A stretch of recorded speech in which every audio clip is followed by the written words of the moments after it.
Sanibona, ngaphambi singene kwivideo namuhla, ngithi angithathe lethuba ngibonge i-support nothando enikhombise lona lingaphezu kokucabanga kwethu. Siyacela niqhubeke nisi-support njalo ngokubuka amavideo ethu, ungakhohlwa ukukhomenta, ushare, ulike. Siyafisa ukuzwa umbono wakho. Sicela ke singene kwivideo namuhla.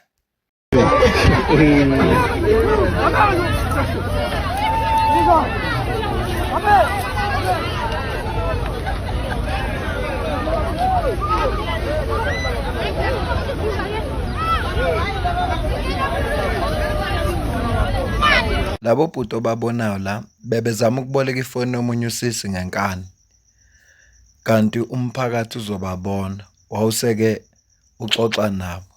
Bathe nje usaxoxa nabo ayiseqhamuka amaphoyisa athi hayi cha kwanele manje bangaze bambulale ngoba uma sebebabulele bazothola icala lokuzithathela umthetho ezandleni zabo. Asamaphoyisa yabaphephisa-ke abaphilift. Ngiyifaka le video ngoba kuneqhaza elikhulu elingadlalwa umphakathi ekulweni necrime. Lapho ngakini uyamazi umuntu odayisa ama-drugs, kodwa ayikho into esingayenza noma ongayenza noma ningayenza thingisho njalo njengamalungu omphakathi, ngoba lo muntu uvikelwe ngamaphoyisa, ngoba lo muntu njalo ayafika amaphoyisa azokoleka bese ekhipha okweshumi. Kodwa engikusho ukuthi igebengu siyazazi, igebengu nje siyazazi, futhi ezinye zazo zivikelwe yithi. Angidluleke lapho. Kunento eyenzeka ngapha eKZN. Lento le njalo uma ngibuka amavideo wayo ngiyayithanda kakhulu. U-MEC we-transport uSiboniso Duma uthatha igxathu lokuthi abalwe nalento yokuqashwa kwabantu abangama-illegal immigrants. ESouth Africa sinenkinga unemployment rate ephezulu ngendlela eyisimanga, kodwa kunamakhampani avele aqasha umuntu ongenawo amaphepha okungafanele abe la eSouth Africa, anikeze itruck kuthiwa ka-drive.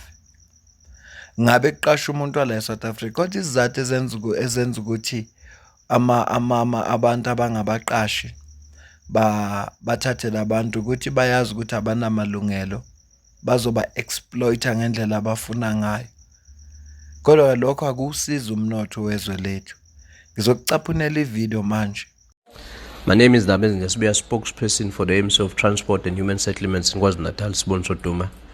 Today is the 25th of October 2025. It is exactly 11 o'clock and the MEC has issued a statement indicating that he's received the report from our highly efficient and dedicated team from Road Traffic Inspectorate. They are steaming ahead implementing the hashtag Nenzani La Ezweni operation. He has indicated that the results that have been presented by the RTI team are a clear indication of a zero tolerance posture. 3 undocumented foreign nationals have been arrested. There is a massive racket involving foreign truck drivers who are moving around with fraudulent driver's licenses. There is a taxi driver from Mozambique without a route permit who has been intercepted transporting passengers. Some are from Malawi. The passengers were being transported from Emelo to Durban. There has been an execution of 8 warrants of arrest. Some of the truck drivers who tried to avoid detection have been apprehended by our energetic RTI team, working with colleagues from different departments and organizations such as the SAPS Dog Unit, the Vehicle Theft Unit, the Highway Patrol Unit, the Department of Home Affairs Immigration Unit, the Department of Labor and Employment, Cross-Border Road Traffic Inspectorate, Umsunduzi Traffic Department, the N3TC Toll Concession Patrol, and the MEC has also indicated that following the discovery of millions of undeclared goods weeks ago, we've taken a decision to intensify our fight against cross-border crime. We are focusing on combating the trafficking of undeclared and illicit goods. Importantly, we are targeting and impounding trucks without permits. The MEC has also warned the owners of trucking companies that they will also be arrested. We believe that they are the perpetrators of the violation of the laws of the country. My name is Dam. Yabona namanye ama-provinces lawa u-8 asele mayingayi-adoptha lento enziwe KZN noma lento eyenzeka lapha eKZN singabona omkhulu umehluko, futhi lokho okuzovula amathuba kubantu base-South Africa ukuthi baqashwe. Igxathu futhi engilithandayo ilele lithi bazobopha ngisho ama-owner walama-truck. Lento ukuthi umuntu aqashe abantu abangama-illegal immigrants ngoba azi ukuthi uzokhokha ifine, funeka bayiguqule lento iphela. Umuntu azi ukuthi umenze lokhu bazoyipound itruck yakhe, okwesibili naye angasaboshwe. Lokho nje kukodwa kuzokwenza ukuthi siphile kwi-South Africa elawulekayo, i-South Africa ephethwe ngumthetho, hhayi le South Africa esiphila kuyo manje. Le siphila kuyo manje akuyona le lawulwa ngumthetho.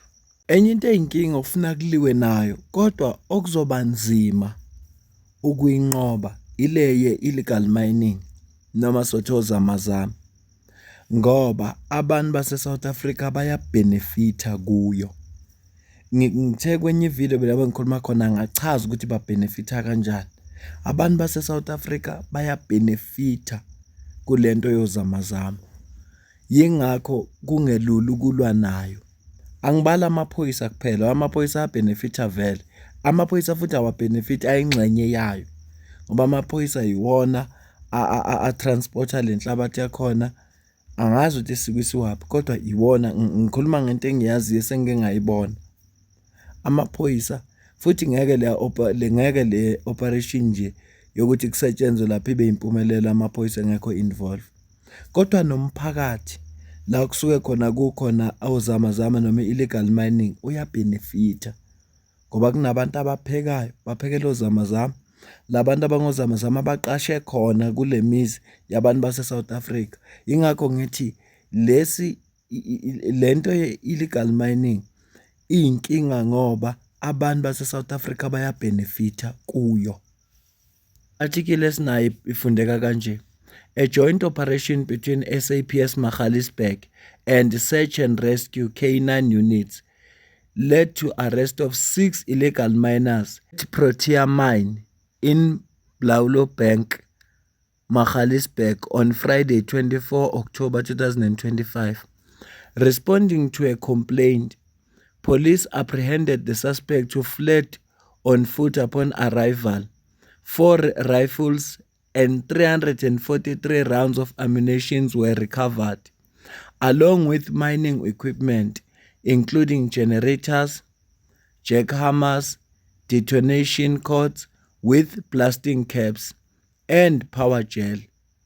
The operation involved SAPS Magaliesburg, Search and Rescue, Broncospruit K9, Soshanguve K9, and Benoni K9 units. The suspects will appear before the magistrates court soon.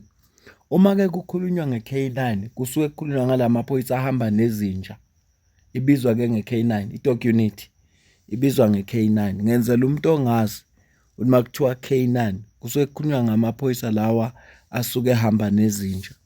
Kuze ungadideki ukuthi kungani kuthiwa kubanjwe ama-illegal miners bese kutholakala ama-rifle noma lezi bhamu kade uzibona. Isizathu esenza lokho ukuthi lapha uma kukhona abangenayo beye emgodini, kukhona abasala ngaphezulu bagade. Ababagadayo bangama-security ke bona, ngoba imigodi iyabangwa, hhayi kancane, kufa abantu. Uma kwenzekile abakhona ama-security kanje, bayakwazi abanye ukuthumela amaphoyisa, bayakwazi abanye ukuthumela iy'nkabi zizodubula lama-security bese beyi-take over imayini. Bathi bayaphuma laba basemgodini, bethi baphuma nestaff, bathola amadoda sebakhombe ngesibhamu abathatha yonke into abanayo. So iyabangwa. Futhi-ke engunye engakuxoxela khona ukuthi isetshenzwa ngobuhlanga. Isetshenzwa ngobuhlanga. Uma i-operation idominate abeSuthu, kusuke kuyibo bodwa. Kusuke noma ikhona eminye imihlobo, kodwa kusuke kwaziwa ukuthi kudominate abeSuthu lapho. Uma idominator ilaba seZimu, uzothola abantu abagadile kulaba bakithi abangamaZulu, ngoba bona ngathi abanasipiliyoni futhi abanalwazi lokungena emgodini. Kodwa abantu ababuya kulamazwe angaphandle bana-experience yasemgodini, yibona-ke abangena baye phansi, kuthi laba la eSouth Africa bagade phezulu. Yingakho-ke kuthiwa ama-illegal miners, kodwa kutholakala iy'bhamu ey'ngaka. Iy'bhamu lezi ezokugada umsebenzi, ney'nhlamvu lezi ezokuthi uma kungenzeka kusuka impi, bekwazi ukumelana nayo. Uma kwenzekile zasuka lezi mpi, uya-affect-eka umphakathi, ngoba uma kwenzekile badubuleka, bakhona ama-victim nje adubulekayo. Ngake ngayibona iy'ngane zabantu zilele, ezinye sey'mboziwe ngisahlala kaMakausi ngapha emkhukhwini yaseGermiston. Ngake ngazibona iy'ngane zabantu y'lele sey'mboziwe, ngoba kwakusuka impi phakathi kwabeSuthu nalaba abagada lapha, abalaba begada ngala engangihlala ngakhona, ngoba la engangihlala ngakhona kwakungamaZulu. Kusuka abeSuthu, angazi babesuka kuphi. Ngathi ngifika ngezwa kuthiwa hhayi bekonakele, sekuvaliwe, sekukhona amaphoyisa. Okubuhlungu kuyo yonke le nto ifana nale yasematekisini.